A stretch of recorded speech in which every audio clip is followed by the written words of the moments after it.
Hi, everyone. Thank you for joining us for tonight's event. My name is Rachel, and I'm a marketing coordinator here at Powell's Books in Portland, Oregon. Before we begin, I want to encourage you to check out our lineup of upcoming virtual events by visiting our website at powells.com. In the coming days, we're looking forward to welcoming Adrian Raphael, Ezekiel J. Emanuel, and Tom Hartman. Please remember to follow us on Twitter, Facebook, and Instagram, and if you haven't already done so, you can sign up for our weekly events email at powells.com. Tonight, we're honored to welcome Jim Tankersley and Amy Wang. Jim Tankersley, a tax and economics reporter for the New York Times, has written extensively about the stagnation of the American middle class, the decline of economic opportunity in wide swaths of the country, and how policy changes in Washington have exacerbated those trends over the past few decades. In The Riches of This Land, Tankersley fuses the story of forgotten Americans, struggling women and men who he met on his journey into the travails of the middle class, with important new economic and political research, providing fresh understanding how to create a more widespread prosperity.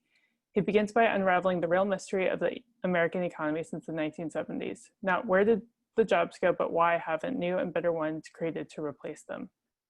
Jim Tankersley is joined in conversation by Amy Wang, an editor at the Oregonian, where she tracks Oregon authors and books and gets first dibs on all the books sent by publishers. She grew up in a solidly middle-class American household rooted in the Immigration and Naturalization Act of 1965. This evening's event will also include a Q&A. Please use the Q&A button at the bottom of your screen if you'd like to ask a question. If someone has typed a question that you'd also like to know the answer to, please consider upvoting that particular question. And most importantly, please consider supporting Jim Tankersley and Powell's by purchasing a copy of his book. A link to buy The Riches of This Land will be shared in the chat a few times this evening. And without any further ado, please welcome Jim and Amy.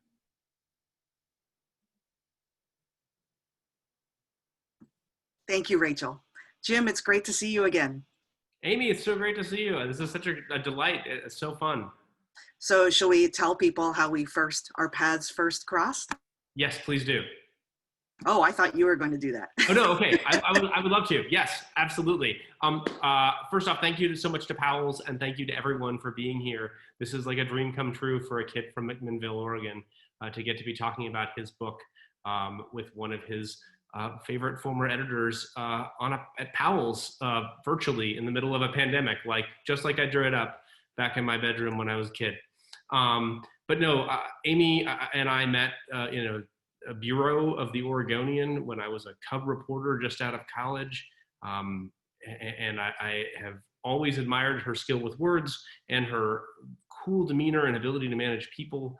And so I'm just so delighted, Amy, to be here and talking with you about the book. And so much of the way that I did this book is rooted in the kind of journalism that we did together at the Oregonian with human narrative and data. You guys let me do some fun data journalism stories in our bureau, and that was like a kickoff in the type of reporting that is in this book. So thank you so much for being here, all of you.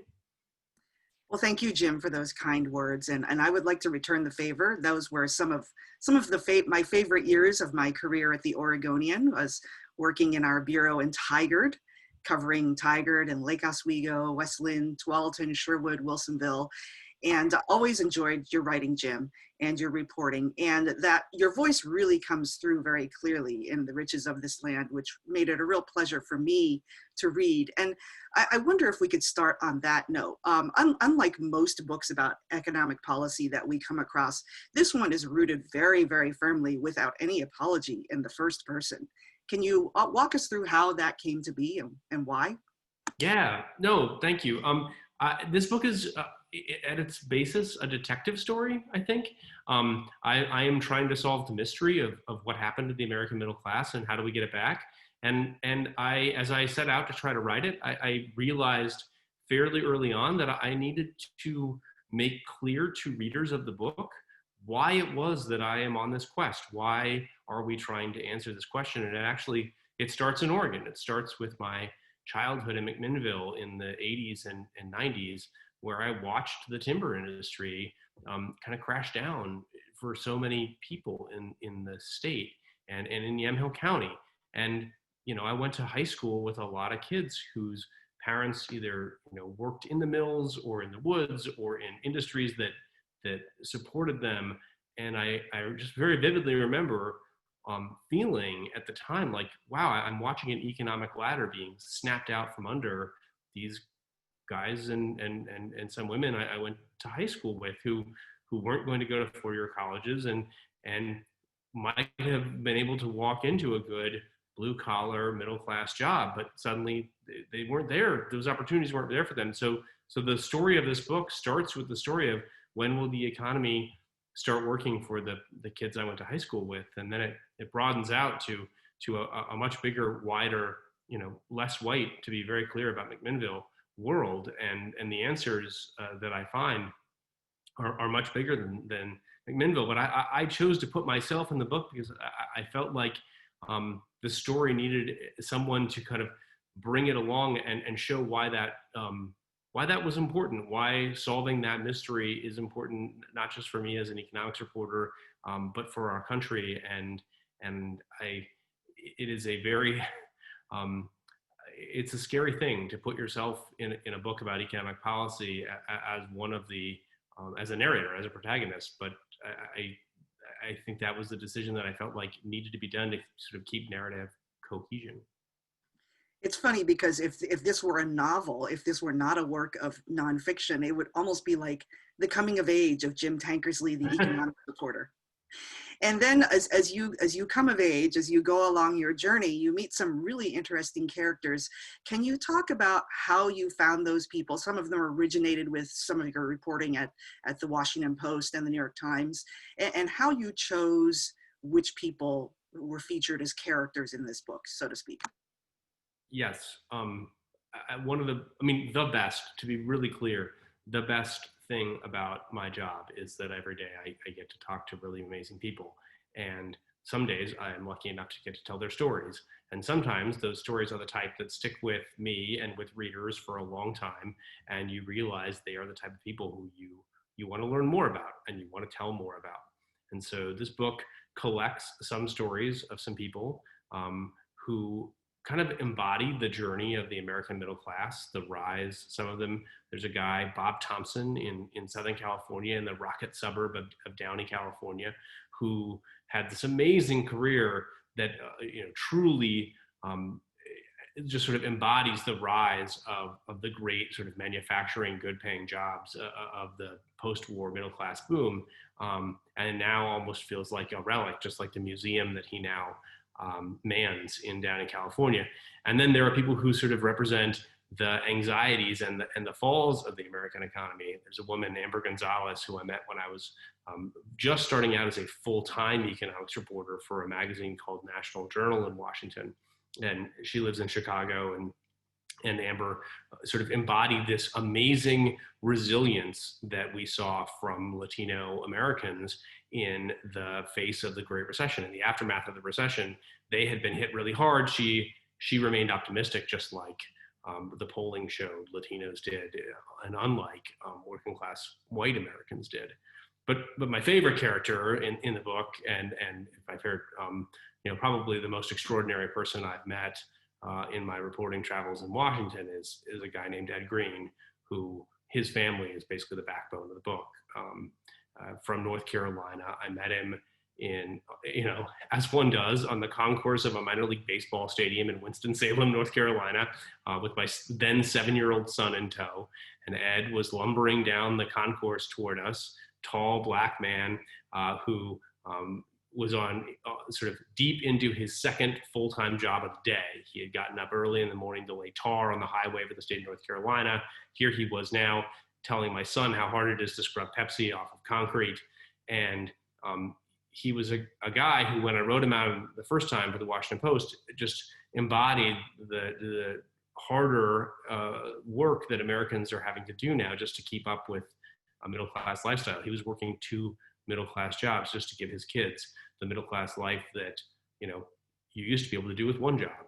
And then over time, and I don't want to just ramble about the whole book here, but over time I realized, as I talked to Ed, even after writing about him, that his family was truly emblematic of the true origin story of the great American middle class boom, and I think really a key to how we revive it. And so picking out those characters was fun, because those are just wonderful people, and I've met so many other wonderful people whose stories aren't included in the book, but they all were just shared the quality of just really sticking with me.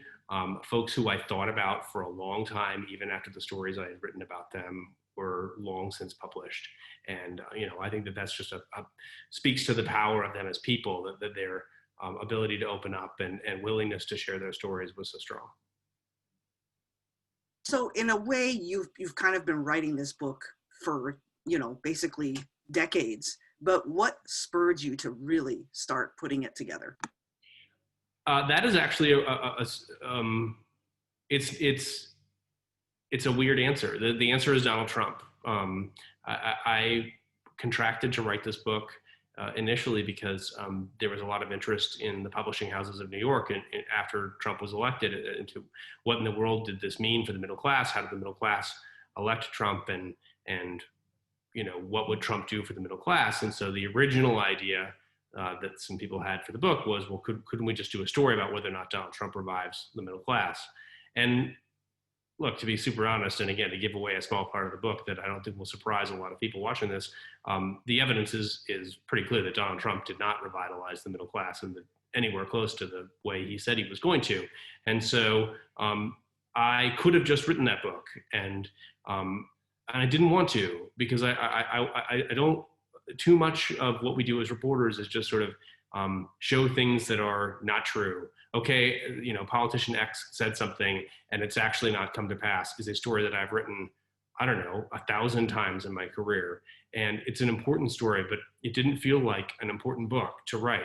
But what did feel like an important book was to say, well, why did Donald Trump not revitalize the middle class? Like, what was it about the Trump prescription for the economy that was almost bound to fail because it missed these lessons of what actually had gone right for America in the first place? And so that's what led me to the book, was this real kind of burning passion to say, okay, I really do think there is a way here that is not ideological, that is not partisan, that is rooted in a faith in people, that we have done before. It's a recipe that we can repeat. And I wrote the book before we were in a pandemic recession, but I revised it shortly before publication to incorporate the recession, because I think that this moment right now speaks to the need for the types of revitalization that we talk about in the book, that Ed talks about, and that other characters talk about, and that I try to write through and sort of point towards some solutions for. So you've mentioned the middle class a few times, and I think it's important to note, as you do in your book, that that definition of the middle class can be an elusive thing. Can you talk a little bit about how you chose to define it in your book? Yeah, there's just a ton of ways that you can define middle class. And in Washington, there is sort of a cottage industry and people fighting over the right definition, which comes down to everything from how do you define a household to what counts as income. Do government benefits count as income? Does healthcare count as income? Is it just the salary you get from your job? To just arcane arguments about inflation measurements that I'm sort of embarrassed to admit exist, but are a really big deal in Washington think tanks. So I decided to do none of those. And I am defining the middle class by a board game, as one does. And the board game that I have chosen is a staple of my childhood, the game of life. And if you played Life as a kid, you will recall that it is basically a game where the goal is to amass middle-class security. You roll around the board, you get an education, you get a job, you get married, you have a family, you buy a car, you get insurance, you get a house, and at the end of the game, you retire. Now, the winner is the one who retires with the most, but basically everybody, unless you have an absolutely catastrophic turn around the board, amasses true middle-class security. And that's what I think of actually as Americans think of as middle class. Can you afford a home? Can you afford a car or whatever transportation you need to get to your job and the other things in your life? Can you give your kids an education and a real shot at having an even better life than you've had? And can you have healthcare and retirement? And that is something that I think in the 40s and 50s and 60s and 70s, millions of Americans flowed upward into that level of security. It was, I think, the most successful period in the history of capitalism for creating that kind of a middle class. But what we've seen in the last several decades is that far too few Americans have flowed into that, and in fact, millions have fallen out. And so the lack of economic security is sort of a defining part of our economy right now for so many workers, and it's just laid bare by this crisis. But even before then, the median wealth for an American household was nothing to actually feel secure about. And so I think that thinking about it that way, the middle class as both an aspiration and an achievement that is all about comfort and security and stability is a better definition than a band of income around the 40th to 60th percentile or whatever you would like. Well, to your point about millions of people falling out of the middle class, your book also makes a very emphatic point that not only have millions fallen out of the middle class, millions have been actively held back from joining the middle class. Can you elaborate on that a little bit more for the folks with us tonight? Yeah, if it's okay. I mean, the very basic story that I tell about the middle class is that you need two things to create the kind of steady income growth and stability that pulls people in the middle class. You need strong economic growth and a relatively low unemployment rate for a long time, and that creates the conditions in which people can get paid a lot and can amass the security. And we haven't had that in a long time. Now, the reason we were able to have it after World War II was a variety of factors, but a big one, an underrated one, the sort of untold story that I tell in the book, is that we had this influx of people into the economy and into the top echelons of the economy who had been prohibited from being there before the war. I mean, it is only slightly an exaggeration to say that before 1960, most of the top echelons, the highest skilled, highest paying jobs in the American economy were walled off to everyone who wasn't a white man. And in both the necessity of the war effort and its aftermath, and then in the hard fight for civil rights, women and Black men and immigrants started to win the right to, be a doctor, be a lawyer, be an engineer. And that flow of talented people who always were capable of those jobs, or capable of getting the education that would lead them to those jobs, but they were denied the education. Their flow into those jobs created what economists call a productivity boom. We just had an economy that worked a lot better because talented people were finally able to do what they were best at. And that created the conditions for this sustained income boom. What's happened since then is that we've had a lot of people who are held back from deploying their talents in the fullest way possible, and thus, I argue, not only themselves held out of the middle class, but they're held back from pulling other people into the middle class too. Women are just a huge example of this. They are our most skilled workers by education by far right now. I mean, they have amassed a lot of education over the last several decades, but they are still not working as much or paid as well as comparable men. With a skills background, they are held back by bad policies on everything from childcare to sexual harassment, and they are prohibited, many of them blocked, from accessing the capital to create companies. I mean, venture capital essentially is a white man's game in the United States still today in 2020, which is crazy. And so all of these things add up to what I call blockages, both of people being able to do the best with their talents that would get them into the middle class or above, and also being able to create those middle class jobs that would pull other people in. It's so interesting that to just make a very quick personal digression, that really was interesting to me because the intro that I sent to Rachel to read for this program, in which I noted the Immigration and Naturalization Act of 1965, I mentioned that because when I read your book, and came across that point that you make, I thought it was so interesting that my parents arrived here because of that act, which, allowed a lot more people to come into this country from Asia. And one direct consequence of that act was that Taiwan, which is where my family is still based, experienced a kind of a brain drain, as a huge percentage of college graduates promptly came to this country to pursue graduate studies. And I still remember, your book reminded me of a story that I had long forgotten, which was that when my parents' student visas were about to expire, and they were thinking of going back because their visas had expired, they met with an agent of what was then the INS, the predecessor of ICE. And the agent with INS said, "Why don't you just apply for permanent residency? We could use people like you." which is probably not a story you might hear today. No, look, you do not hear this in our national debate very often right now, but the economic research is really clear. High skilled in particular, but all immigrants have raised economic performance in America. The National Academy of Sciences concluded this in 2016 in just a dizzying long review of the literature. There are new papers coming out all the time on the patenting and the entrepreneurship that immigrants bring. America is, and when America has restricted immigrants, there's a great paper that came out last year that shows restrictions that America put on immigrants in the 1920s actually hurt America's ability to innovate.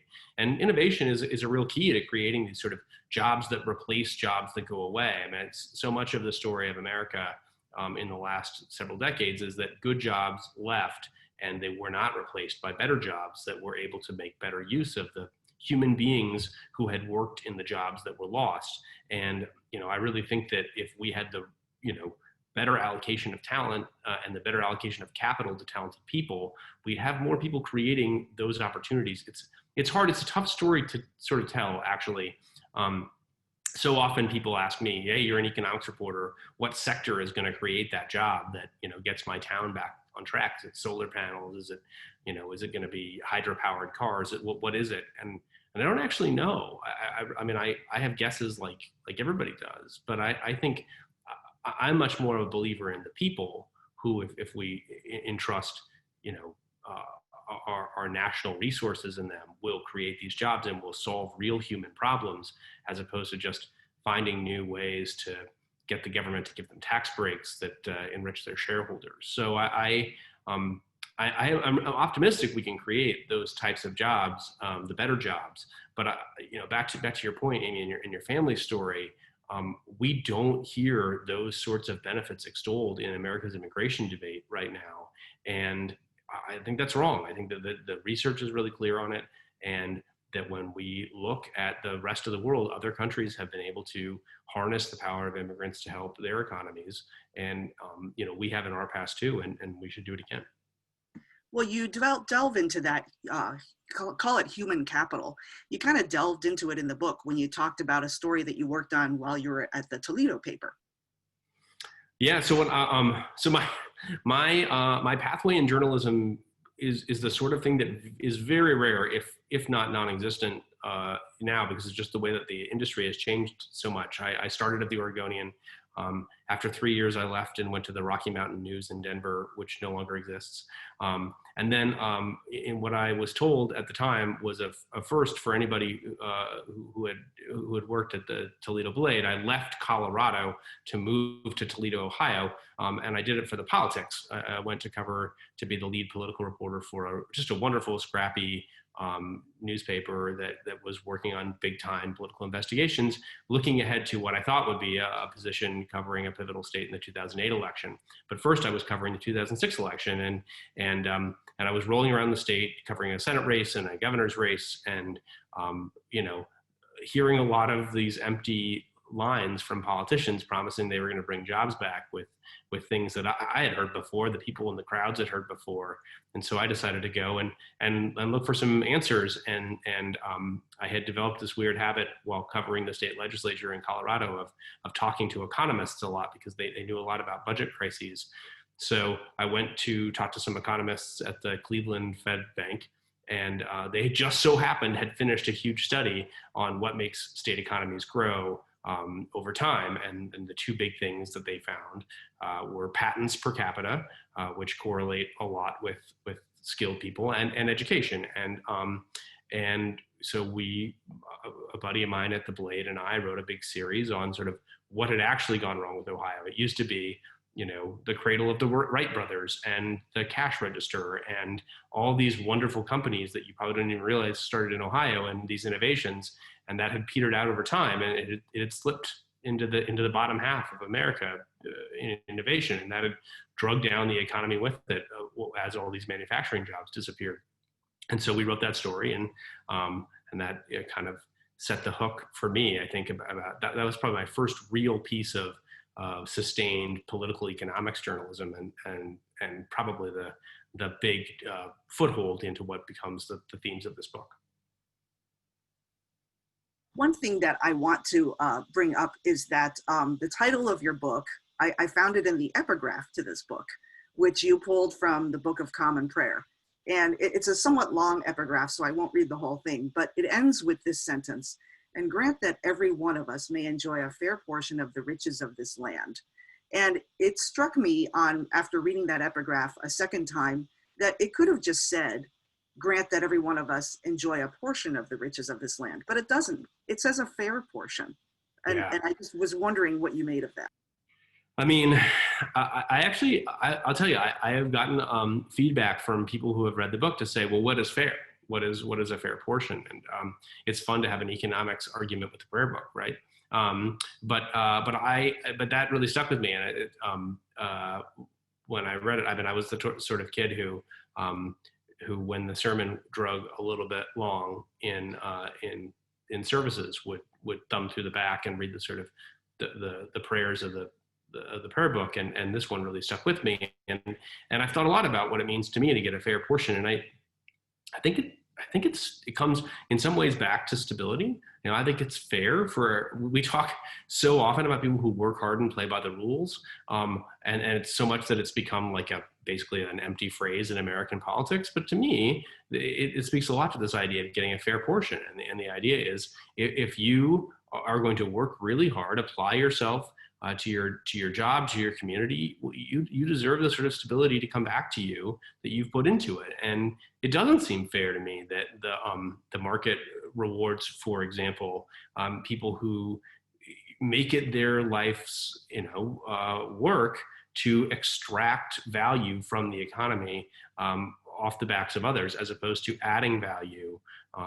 Economists call that rent seeking, but it's basically this idea of people doing things, and we've seen a lot of it in the financial system over the last 30 years, people building new pipes to siphon off water in the flow of capital from investors to entrepreneurs. That doesn't actually help anybody other than the person building the siphoning pipes, but it pays really well. And so I think, to me, a fair portion is that everybody at the end of those pipes gets actually paid for the effort that they're putting in, and rewarded for their contributions to actually making the country and the economy a better place. So this is where people usually start to expect some policy prescriptions, and you kind of shy away from that when we get to that part of the book. And why is that? Well, there's some. I mean, I run through a small list. Part of it is, to be super blunt, we have a lot of books of white elite people in Washington telling you what needs to be done in a 5-point plan for the government to make everything better. First off, I find that somewhat condescending, and second off, I actually really think it's way too simplistic. I mean, if there was truly an easy recipe here for how to revive the economy, we would have done it. Like, Donald Trump had a really simple message that he was going to renegotiate a bunch of trade deals, for example, and bring back millions of jobs that have been sent overseas. He has renegotiated some trade deals. He has not brought back millions of jobs that have been sent overseas, not even close.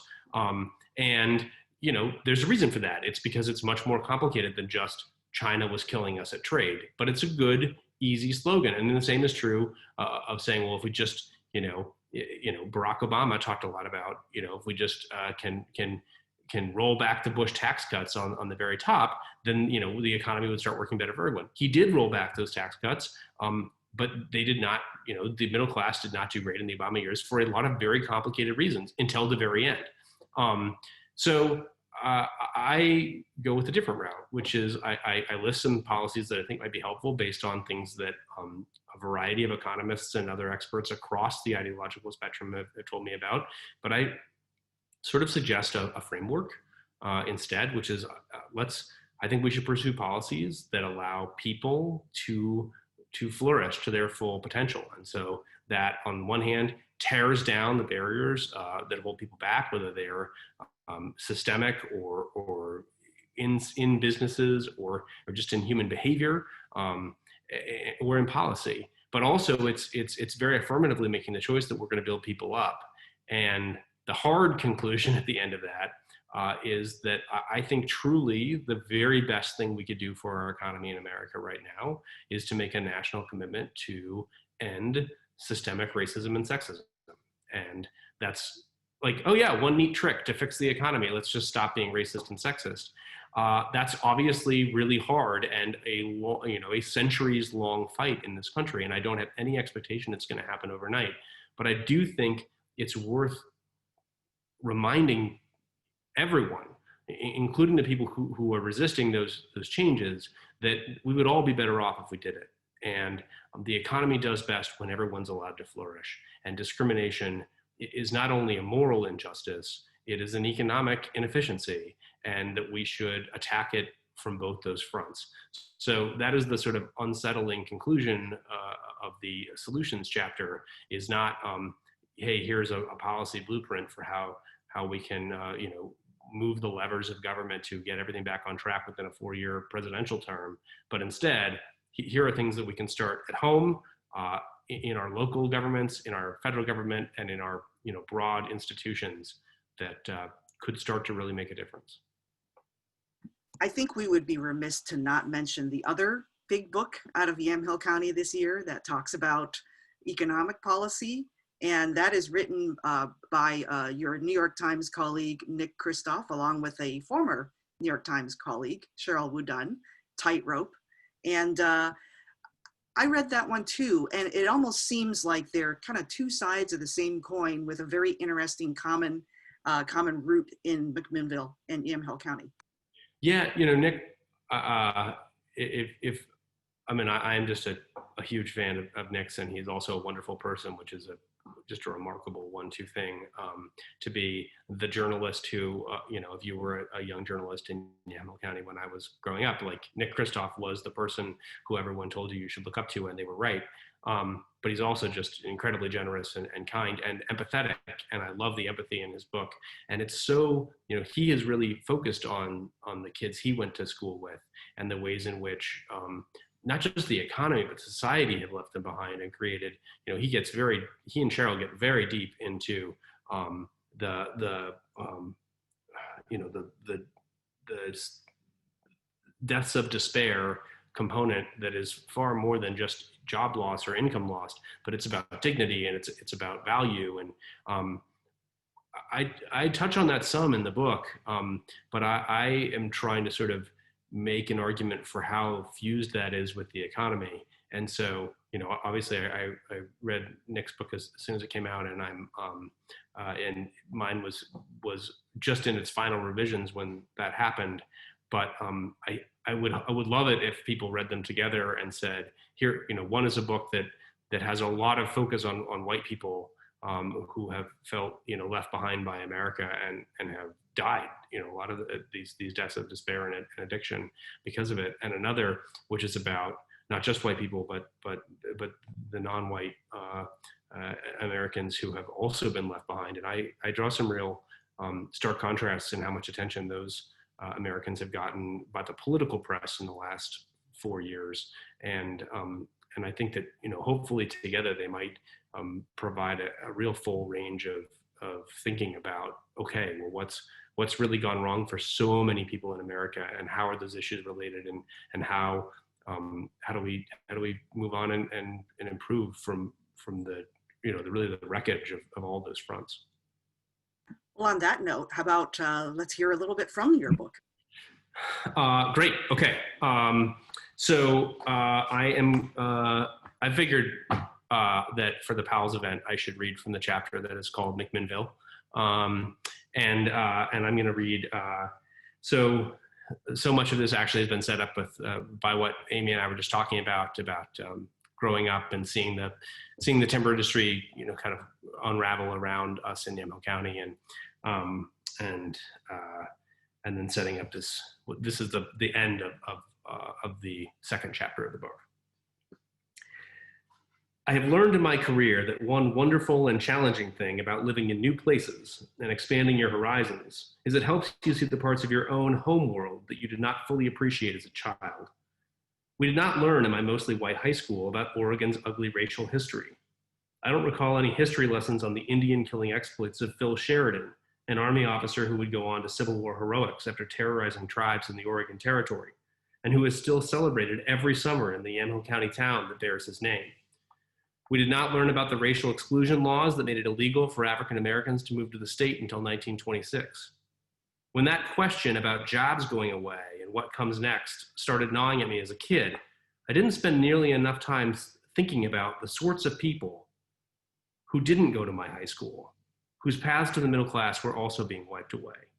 The more I did that, the more I saw the answer to my original question emerging before my eyes. Sometimes, of course, even a relatively homogeneous hometown can give you a window on that much broader world with its much bigger problems. My family's church when I was growing up was named St. Barnabas. Through it, my mother organized a statewide donation drive for drought relief in Africa. We prayed each week for congregations in countries I'd never dreamed of visiting. And in the back of that small leather handbook that held the service rites, the Book of Common Prayer, I found appeals for divine intervention on a truly global scale. They were eye-opening, those prayers for special circumstances. They were poetry. One of them was called the Prayer for the Oppressed. I think about it often after I've talked with the workers who feel squeezed and diminished in America today. They are not oppressed in the way enslaved African Americans were in the United States before the Civil War, or the way the Israelites were in Egypt. They're oppressed by an economy that has been designed, intentionally and unintentionally, to work largely for one select group of Americans at the expense of almost everyone else. Oppressed by political leaders who are responsive to the concerns of the elite and the powerful, far more than they are to workers in cubicles, on factory floors, and behind store counters. Oppressed by the illusion of opportunity, the stories of an American dream they have struggled to experience in the flesh. Oppressed most of all by a sense of betrayal. Even when the American economy grew and thrived over the last 40 years, those workers were left in the slow lane. When it slammed to a halt, they were the ones who hurt most. That's not the deal those workers were promised. Americans expect society to progress and technology to advance in slow and fast bursts, but never to go backward. They expect, in the words of President John F. Kennedy, relentlessly repeated by President Ronald Reagan, a rising tide to lift all boats. They're smart and savvy enough to feel the weight of injustice when they see the water coming in and a select few rising high on the waves while they themselves struggle to keep from slipping under. The pandemic recession plunged millions of people deep underwater, but the richest Americans rode out the storm in their telework bunkers with wine and fresh produce delivered by the disproportionately young, female, non-white, essential workers who risked infection to keep the country running, but didn't earn enough to afford even a hovel of their own. That is the story of the American economy in the 21st century. Long stretches of middle-class malaise ending in two once-in-a-lifetime economic crises, which gutted most workers but left elites unscathed. The prayer for the oppressed goes like this. Look with pity, O Heavenly Father, upon the people in this land who live with injustice, terror, disease, and death as their constant companions. Have mercy upon us. Help us to eliminate our cruelty to these our neighbors. Strengthen those who spend their lives establishing equal protection of the law and equal opportunities for all.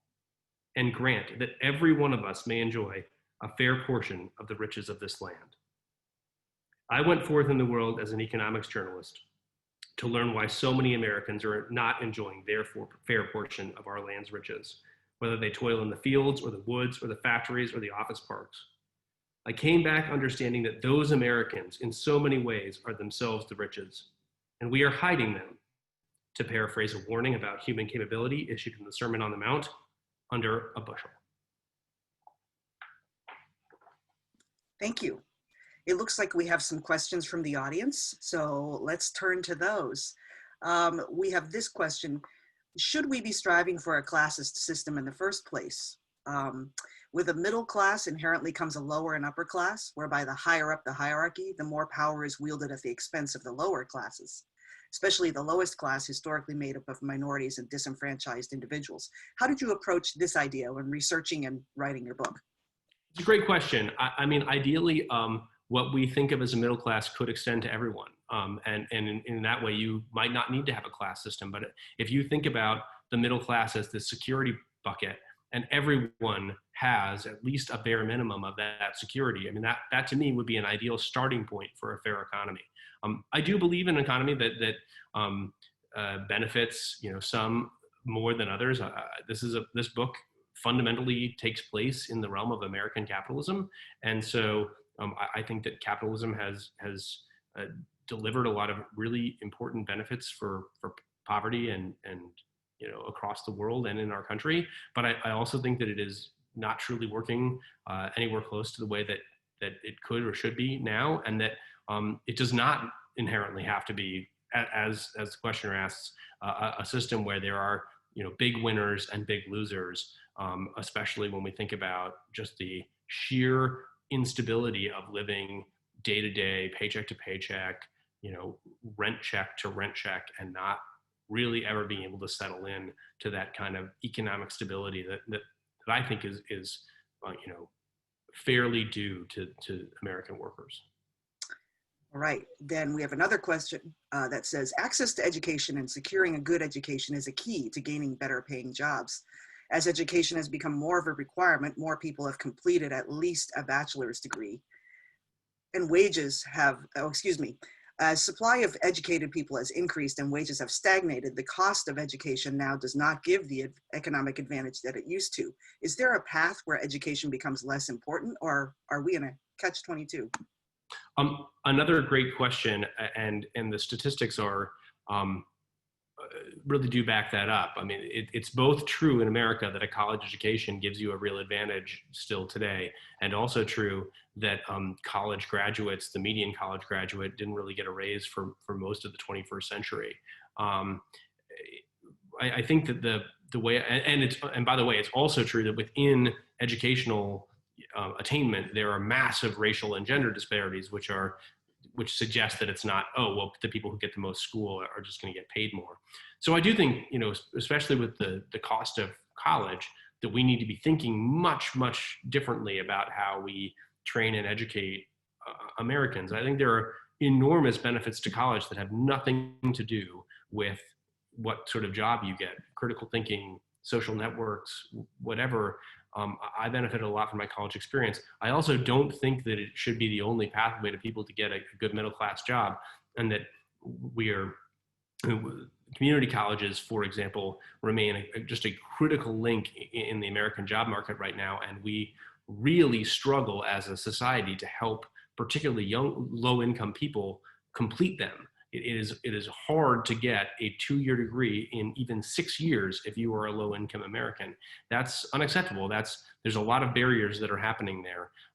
But beyond that, if you were to start from zero and design sort of a lifelong learning system in which you help people constantly re-sharpen the skills they have to be able to maximize their own value to the economy and their own ability to earn a high wage, I think it would look really different than the elementary school, secondary school, whatever post-secondary system that we have now. It would probably have much more lifelong retraining. It would probably have much more skilled apprenticeships or whatever type system you want to pick.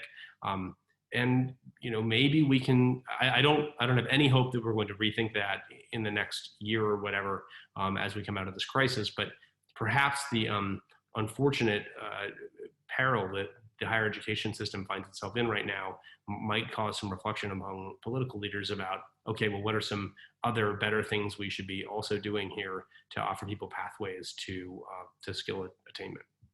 Talk about another system of inequalities that's been laid bare by the pandemic. All right, here's another question. Any thoughts on Robert Reich's work showing middle-class wages and wages in general stagnated while investment income, Wall Street, et cetera, soared?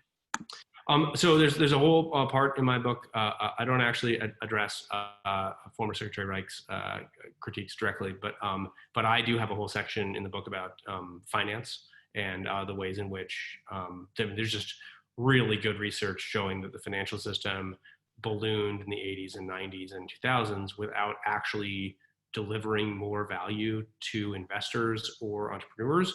So that's essentially entirely rent-seeking there. And I think that is just a big failure. The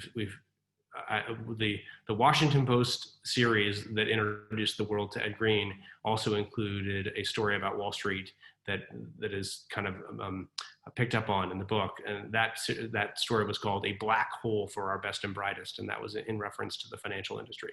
So, I mean, I obviously think there are really important things that a well-functioning financial system does in the United States or anywhere else. And I'm not saying we shouldn't have one at all, but it is true that we have seen dramatic increases in compensation that both on Wall Street and in other corporate boardroom type situations that do not appear in the research to be linked at all to better performance for companies, for the economy, for anything.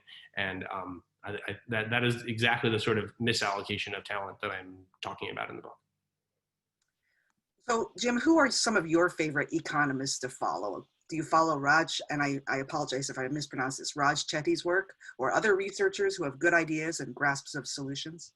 I do, yeah. I like Raj. I've written about his work extensively. He has written a lot about the inequality of opportunity in America, and sort of is trying to test new ways to correct that, down to the neighborhood level.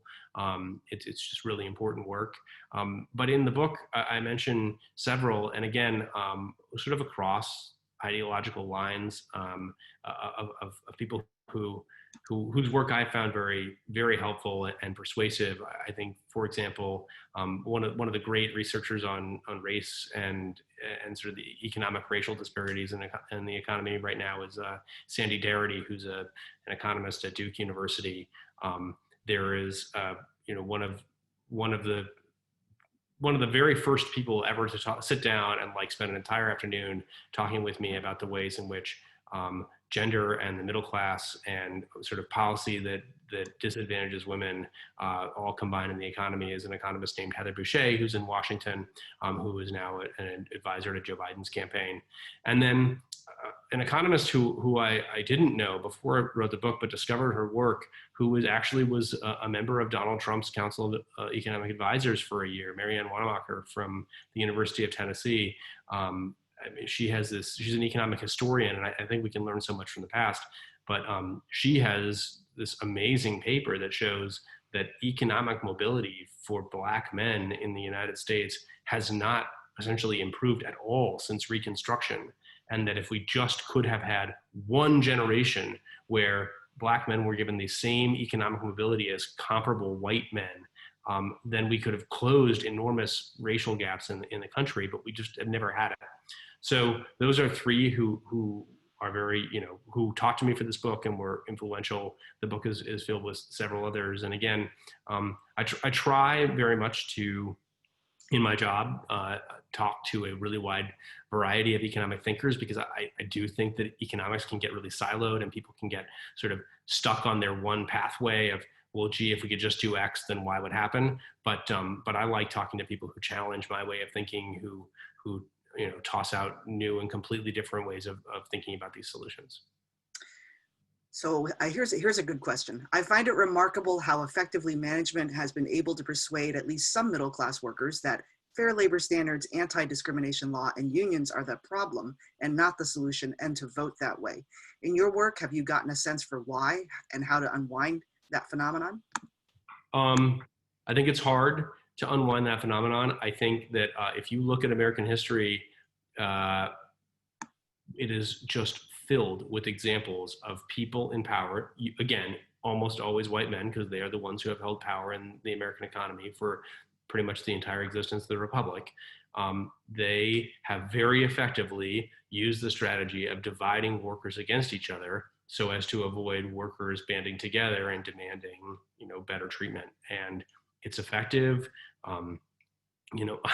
My wife does podcasts for the Washington Post, and she has a one that she did in 2016, which she's now doing some extra episodes for, called Presidential, and it's a story of all of the presidents through history, and she did one a week in 2016, and in the making of that, I mean, just sort of hearing her do these episodes and listening to the episodes, it's just really clear just how often, time and again, turning workers against a different class of workers, whether it's immigrants or Black workers or women of whatever race, has just been a theme in American political campaigns. So I don't find this surprising at all. I think it's unfortunately just sort of like the thing that has worked for a long time and will probably continue to work unless someone can make a better case to workers that, in particular to the white workers who right now are being sold the story that actually you will be better off. Like, this hasn't worked. This like, you're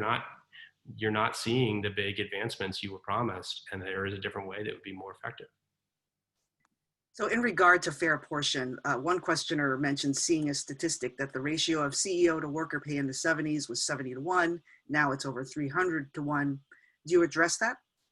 I don't know that exact stat is in the book, but I definitely talk about how the research shows that increase is not correlated with improved CEO performance. It's not that American companies have gotten 4 times better managed in that time. It's that, some of this is actually about some of the difficult things to break down, which are kind of like elite clubs. Executives often exist in a world in which they have executives and board members who run in the same circles, who sit on each other's boards, and who vote each other pay increases, and almost there's like a path dependence there. And I think I do mention in the book that the path dependence of elite empowerment is a real detriment to our economy, because it keeps new people from breaking through, and it also keeps new ideas from breaking through. And the idea,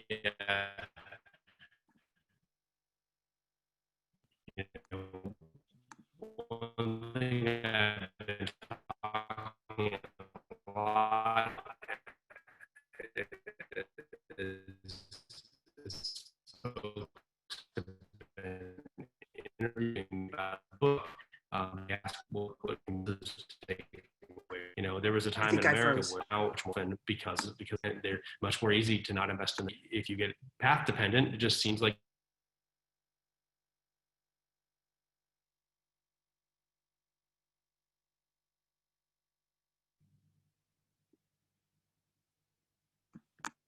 hello, sorry about that. I'm back. I was wondering if it was me or you. I don't know what happened, but suddenly you were gone, and now I'm back. All right, super. I was just about to try to address it to see if it was my end. All right. Anyway, here's the next question. Several economists have made the claim that the privileged tax status of capital gains has been a big cause of the increase in wealth inequality. Others have pointed to the capital gains tax preference as a cause of the slowdown in economic growth and productivity. Do you think it's reasonable to lay all that at the feet of preference for capital gains? I don't think, I don't believe in silver bullet solutions, but I do, one of the little things that I mentioned in the book is that I do think that taxing capital at a lower rate, capital gains at a lower rate than labor income advantages the people who have capital, which often advantages legacy capital. Obviously there are self-made entrepreneurs in America who have built a lot of capital up, but there are also just a lot of people who have inherited capital who are part of a, essentially the benefits of a long-running power structure. And so I have had both conservative and liberal economists suggest to me that, at whatever rate you want to choose, harmonizing capital and labor taxation rates would be a way to sort of remove those legacy preferences and, again, like reward people for working just as much as for investing. How do you think the U.S.'s slowing population growth contributes to middle-class opportunity? Well, I think you are not going to have the kind of economic growth sustained over time that President Trump has promised, or that a lot of economists say that you need to keep, the economy humming and labor markets tight and incomes rising, if you don't have a continually expanding labor force. We do not have that from birth rates right now, and so that would suggest that either we're going to have to get a lot of people working well past retirement, which I don't think is a strategy most Americans favor, or we need to turn to immigrant workers to make that gap up. And I think there's a lot of, when you look at Japan, they have really struggled with this because of their own demographic issues. I have a former colleague at Vox where I briefly worked, Matt Iglesias, who has a book about this coming out next month, where he actually advocates that we should have 1 billion people in America. But I do think that no matter where you set that number, the idea that we can keep having what we know is sort of the magic formula of middle class income growth, low unemployment, really strong economic growth. That's basically impossible without a labor force increase that is just not feasible under our current just like native birth rates alone. Here's a question. Would doing something about climate change help with the recovery from the pandemic? I think doing something about climate change is exactly the sort of like solving a human problem issue that I think that could lead to much better jobs. Decarbonization is an imperative for the American and world economies, just like figuring out better and cheaper delivered healthcare is an imperative. I think it certainly could play a role in recovering from the pandemic. At this point, though, the number one thing we need to do to recover from the pandemic is to get the virus under control. It remains like the impediment to creating jobs, to getting people back to confidence, back to shop and work. And let's be super clear about who is on the real danger line. If we don't do that, every day that we don't get the virus under control, it is Black Americans, it is Latino Americans, it is women who are suffering the consequences far more than anyone else. And they're exactly, I mean, if you could design a crisis to hit America exactly where we don't want to be hit in terms of where is our potential for another middle class boom, this would be it. So designing a way to whether it's a big test and trace system or a rapid deployment of therapeutics and a vaccine or whatever it's going to take, solving the problem of the virus is the number one most important step. And I think climate change, dealing with climate change issues is an important next part of the solution for America of getting our economy on track. It looks like we have time for one more question. And so here you go. Did you have an opportunity to observe the life cycle of middle classes in other countries? For example, does the UK or China have a middle class model in recent history that can help clarify the position of the US, or help clarify the position that the US is in, or what the US middle class can expect? So I think that's a great sequel to this book, but and I have written about that a bit, the comparative middle class economics around the world, but I have not written about it recently enough, and I did not look at it in depth in a book, so I don't feel super comfortable opining on its applicability here, but I do think it's absolutely the right question, and there are models. I mean, obviously there are different things that vary across cultures. Whether it's the way that they trust institutions or government, or the way that they, deal with each other just in society. And I do think there are things we can learn. But if you all get enough of your friends to buy this book, I will be sure to make that the sequel. But on that note, I just want to tell everybody how touched I am that you all came out and spent an hour on a Zoom. I know everybody spends all day on their computers now and doing Zoom calls, and I know how much of a chore it might seem to come out and just hear someone talk in your off hours, but it means the world to me, and I miss Oregon and miss all of you. Well, we certainly miss you at the Oregonian. Thanks, Amy. Jim, just so you're aware, you did get a shout out in the comments or in the chat from your 6th grade LA teacher, and I was thinking LA meant Los Angeles. I'm pretty sure it does mean language arts. I think it does mean language arts, which is spectacular. Wow. Scott Phoenix. That's spectacular. Thank you, Mr. Phoenix. I appreciate that. Wow, this is Oregon, right? This is the best part about it. Well, thank you both so much, and thank you everyone, as Jim said, for joining us tonight. I know there's a lot of things going on today and this week, and it was a pleasure to host the two of you. Please consider purchasing a copy of The Riches of This Land by visiting us at powells.com. And while you're there, please be sure to check out our lineup of other upcoming virtual events. We look forward to seeing you at another one of our events again soon. Take care until then. Thank you all. Thank you all.